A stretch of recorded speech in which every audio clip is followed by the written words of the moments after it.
Rikthehemi në studio për të vazhduar me pjesën e parë të emisionit, ku siç kam paralajmëruar në fillim, do të flasim për sigurinë dhe shëndetin në punë.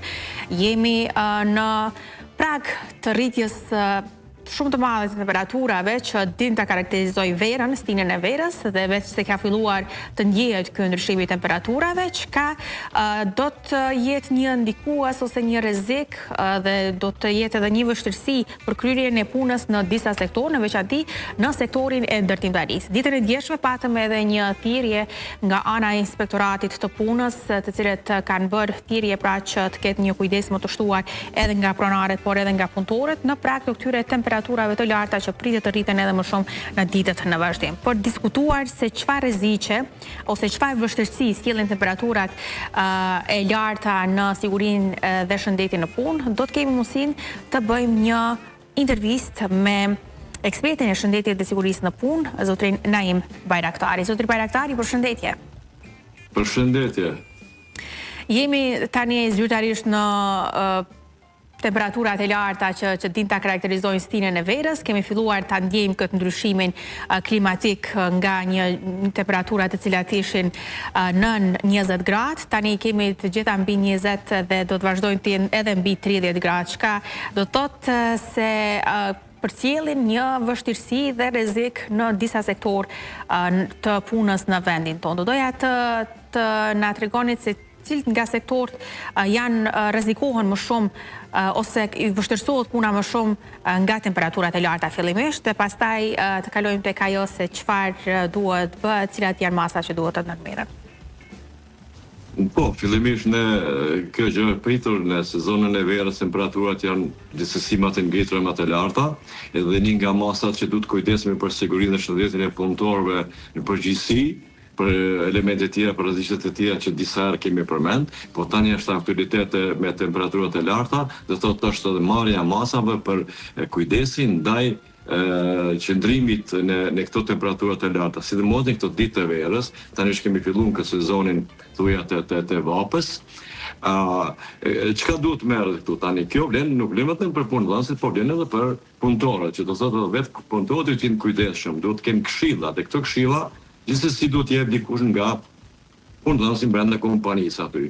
Masa kryesore që do të merren janë që punëtorët të sigurohet ujë i bollshëm, i sqarshëm dhe në vendet e duhura, sidomos në vend punishtet ku janë punëtorët e ndërtimtarisë. Që do të thotë nuk janë vetëm punëtorët e ndërtimtarisë, kemi punëtorët edhe sezonal të bujqësisë apo industrive tjera, të komunikacionit, të energjetikës. Përgjithësi, kështu që kjo thirrje atje që ishte nga ministri, nga Inspektorati i Punës, ishte thirrje shumë e vend, thirrje që duhet që përsëritet çdo vit thuja, edhe duhet t'i përmbahen me kësaj. Kemi pasur pra edhe para disa javësh edhe një aksion për të monitoruar pikërisht kushtet e punës. Mendoni që ka ndikuar të kemi një reflektim sa i përket sigurisë dhe shëndetit në punë, edhe që të bëhet më shumë kujdes dhe të respektohet më shumë edhe ligji i punës në mënyrë që të mbrohet siguria dhe shëndeti i punëtorëve në punë. Mendoni që kemi arritur në një reflektim nga ky aksion, meqense jemi akoma edhe në një fazë të ndjeshme që është vera me temperatura të larta? Tash në vargën e aksionit që kishte Inspektorati i Punës, nuk do thotë që edhe kjo masë tani që ka bërë këtë thirrje. Kjo thirrje është e kohës, kjo është e momentit e dur. Nuk është paraqit nga një rast që ka ndodhur. Kjo është, do thotë, një standard i pa evitur, i pashmangshëm të punëdhënësit apo sugjerimin nga vetë Inspektorati që është bën, po përsëris që shumë e vend kjo vazhdim Inspektorati me këtë i bën ftesë punëdhënësve, por në njëjtin kohë i bëj ftesë edhe punëtorëve, sepse edhe punëdhënësi se do t'i asigurojë këto kushte, duhet të ruhemi nga vapa apo nga temperaturat e larta, dhe vetë punëtori duhet të merr disa masa. Bi fjala, në këto kohë punëtorët nuk duhet të përdorojnë pije energjetike, nuk duhet të përdorojnë pije alkoolike. Pastaj, organizimi i punës duhet bëhet brenda kompanisë. Është sigurimi i vendeve ku do strehohen, do thotë hijeve të ndryshme. Të organizimi punës kemi orarin, që duhet bëjt pushime më shpeshta. Ku hap me temperatura më larta është nga ora 11 thuja dhe nga ora 16-17. I duhet në këto temperatura të bëjmë pauza më të shpeshta, po është edhe një standard tjetër ku varësisht për temperaturës është norma, nëse deri në bjefjallet në 30 shkallë kemi një kujdes të shtuar, thuat. Po nëse janë mbi 35, atëherë duhet quhet kujdesi i kontrolluar, që duhet bëhet nga punëdhënësit. Nëse mbi këtë temperaturë mund vihet edhe ndërprerja e punëve.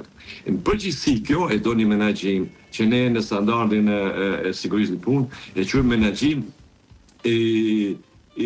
i stresit termik apo i stresit të temperaturave të larta, që bëjnë pjesë sepse temperaturat nuk i kemi vetëm tani ku i rrymë punëtorët në sezonin e verës, po në temperaturat të larta mund të jenë edhe për uzinat e ndryshme që punojnë për fabrika, për në shkritorët të ndryshme. Po konkretisht tani për masat që duhet merren, do të thotë është ujë i bollshëm, i qasshëm, organizimi me orarin e punës, sigurimi i vendeve ku do të pushojnë hije, që mund të themi ka objekte apo kontenere, sepse nëse në fush nuk ka hije natyrale. Pastaj është edhe një standard tjetër që është veshja. Veshja e përshtatshme për këto temperatura, ku bëjnë pjesë rrobat të lehta, bëjnë kapelat të qashme që ka me një streq, që thëjmë, apo syzët kundër rrezeve uva që i quajmë neve, në vendet e ndryshme besa mund të përdorin edhe kremrat e ndryshme, të gjitha këto ndikojnë si masë për uljen e rrezikshmeve nga temperaturat e larta. Po çfarë do të ishte një përshkrim? Po, këto janë masat që mund të parandalojnë pra rreziqet, por çfarë mund të rrezikojnë temperaturat e larta tek punëtorët? Cilat janë ato rreziqet apo vështirësitë që mund të paraqiten në punë pikërisht nga temperaturat e larta gjatë stinës së verës, pra? Po, për shumë e vend. Tani nga gjithë to që i përbendëm, nëse nuk merren këto masa, çfarë pasojë do të ketë? Punëtorët do të kenë marrëmendje. Punëtorët do të kenë dobësi në të qëndrimit në kom. Pastaj do të kenë dhimbje koke. Do të kenë disa dhe vjellje mund të jenë. Gjitha këto elemente janë që do të kemë parasysh që te punëtorët nëse i vrem këto djesitjet e tepërta apo humbjet e vedijes, edhe atëherë çka është kjo? Prandaj tham, është një lloj menaxhimi që duhet bëhet brenda kompanisë. Duhet vazhdimisht të kontrollohet dhe të shikohet se çfarë gjendje në punëtorët. Kur i përmendëm këto marrëmendje, këto dobësi, nuk duhet shqetësohen punëtorët, por duhet ta dinë se janë nga temperaturat e larta. Edhe me këto kush do të merret, do të merret një person i caktuar aty. Do të thotë do të kemi një kujdes shtum gjithsesi, bëjmë apel te kompanitë që punojnë në ambientet e hapura, të kujdese për punëtorët. Punëtorët fundit kanë një kontratë pune, ata besa hezitojnë, mund të hezitojnë edhe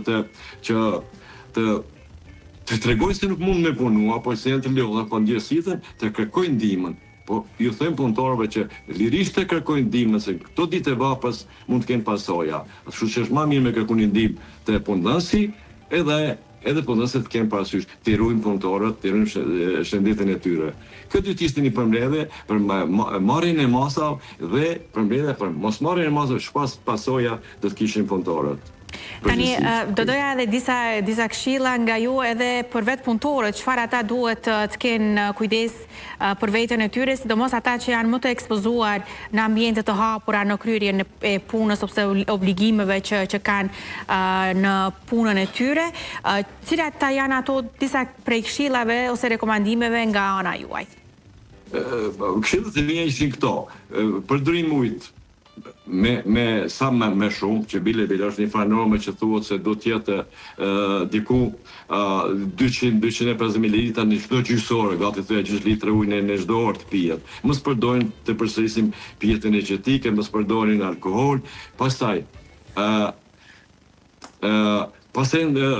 të punëtorët që se ne kemi të punëtorë me smundjet kronike që janë, me smundjet e zemrës, me smundjet e hipertensionit, e diabetit, të gjitha këto, punëtorët që kanë këto pasoja, duhet të jenë vetë kujdesshëm, mos presin nga punëdhënësi, sepse ai e di shëndetin e vet çfarë pozicioni është, edhe në çfarë gjendje është, kështu që ai duhet të marrë masat vetiu nga vetvetja, duhet kujdeset për sigurinë punë. Për shëndetin e tij. Do të thotë edhe punëdhënësi, po edhe punëtorët duhet kujdesen me marrjen e këtyre masave që përmendëm deri tani. Po, respektojnë orarin, në kohë vapës mos të dalin të ekspozohen në diell shumë, edhe kjo do të mjaftonte. Zotri Bajrakari, përmendet edhe një çështje shumë të rëndësishme që kemi edhe punëtorë të cilët mund të ballafaqohen me sëmundje të ndryshme kronike. Gjatë kësaj periudhe ku ndoshta do të jetë më e vështirë kryerja e punës, mendoni që duhet të ketë një mirëkuptim, një kompromis më të mirë edhe nga ana e punëdhënësve ndaj këtyre punëtorëve dhe se sa ekziston në fakt kjo frymë themi mirëkuptimi në vendin tonë ndaj personave që ndoshta kanë probleme me shëndetin ose ndonjë sëmundje kronike? Po tani këtu ne do dalim do kursar kemi pësëdu për sigurin punë, kur thëmë se punëtori do t'jep së pari i kontrollum të ketë kontrol sistematike shëndetësore. Nëse një punëtor e ka këtë kontrol edhe punëdhënësi është njoftum me gjendjen e tij shëndetësore, sigurisht që do të ketë parasysh që këta punëtor në këtë periudhë, se kjo periudhë nuk do të gjatë shumë, 1 muaj, 2 muaj, edhe orë caktuar me ditori, është gjithë ditën, unë besoj që edhe punëdhënësit kanë parasysh këtë, edhe për këta punëtor do të sigurojnë një punë gjatë këtyre orëve të paktën, që të kenë një punë të më të qetë, në mend më të freskët, edhe mendoj që kjo nuk do një kujdes të shtuar, kjo nuk kushton, nuk ka një kosto të madhe, kjo do kujdes më shumë për rrugën e shëndetit të tyre. Unë mendoj se punëdhënësit e kanë parasysh këtë dhe besoj që nuk janë deri në atë gjendje që përkundër temperaturat larta që mos ja mundsojmë punëtorëve këtë sigurim punë. Besoj që ky raport është në nivel të duhur.